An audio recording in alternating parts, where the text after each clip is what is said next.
Okay, thank you, Luis. So our breakout session this morning was very much reflective of what ARRIGE is itself. In other words, pluridisciplinary. There are as many hard scientists as there were social scientists. There were as many men as women. There were very young people. There were less young people. And there were people from all around the world. We had our friend from Gabon, Portugal, South Africa, Belgium, Netherlands, Italy, Japan, and France, all in one small group. So we had really a very constructive and interesting discussion. And what we are going to propose today is something more pragmatic. It's a 4-step plan that we concocted and that emerged from our discussions on what would be a good, not a model, but a good procedure for all of you to take back to wherever you come from. And if you want to engage the public in any way that you see fit, these would be the 4 steps that you could implement that could give you a sort of a feuille de route, a roadmap as to how to launch this public engagement event. First of all, you obviously will have to decide what your point of entry is going to be. Ours was to choose simply the topic of human germline editing.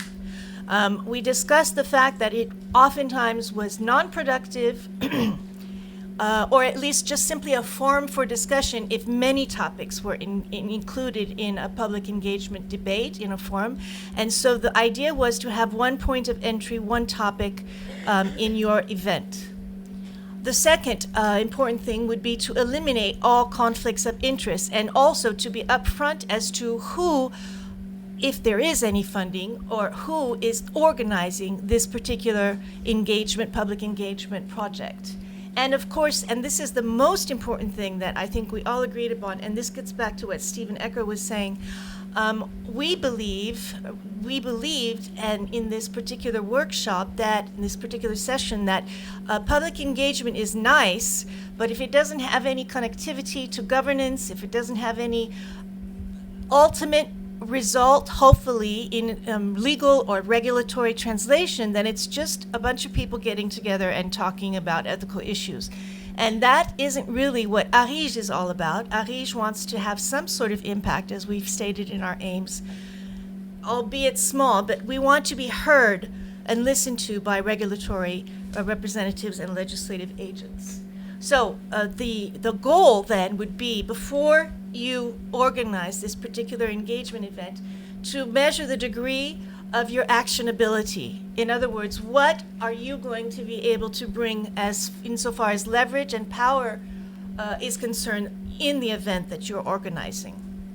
So we have a 4-step process, and this is my last slide. We all agree that there's no such thing as a perfect or a single public engagement model. There are a multitude of ways of engaging the public. But for your own particular needs, maybe you might want to proceed with the 4 following steps. First of all, decide, again, what your topic is going to be. But secondly, first of all, who is the community that you want to speak to?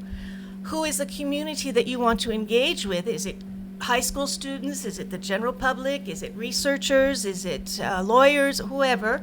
And does this particular community have the desire to engage with you? In other words, if they just want to come and listen to experts speak and not interact and bring something to the table, as Hervé was saying this morning about ARRIGE, about all of us, then there's no point in getting engaged with them.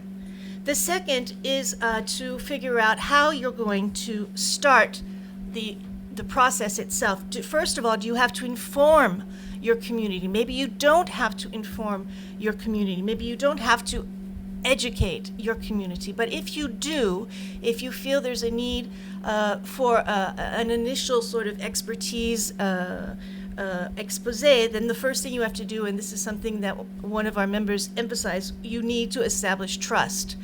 And there are a variety of methods, methodological and pedagogical methods that are known and used. And this can be, for example, provide a bibliography on this particular issue, how to establish trust with the community of chosen. The third, and of course most important thing, is how are you going to carry out this engagement? What kind of tools are you going to use? What kind of format are you going to use? Is it going to be in partnership with audiovisual means? Is it going to be in partnership with professional communicators? Is it going to be simply a very informal venue? All of that has to be decided upstream.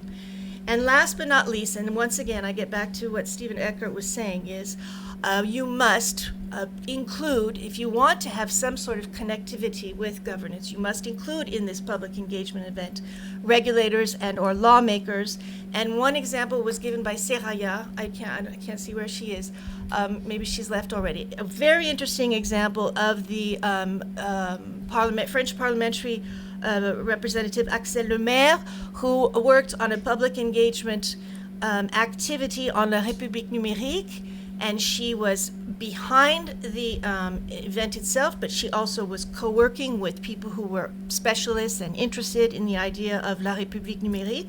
And she was able to integrate, and this is what Seraya was saying, there were literally words from the people who were involved in the public engagement event and a series of events that were integrated into the law that was then passed by the French Assembly. And I see one of our other members too, and I wanted to move back up to number 3. One of the processes or formats that was emphasized by you was engaging with pop culture, and thinking also about reaching out to the public as one form of format, for example, via series or making public videos, as I did with Catherine Vidal at the INSERM Ethics Community on Gender and Health, which were not at all scientific, but which touched on the issue that we wanted to get across. So, thank you very much.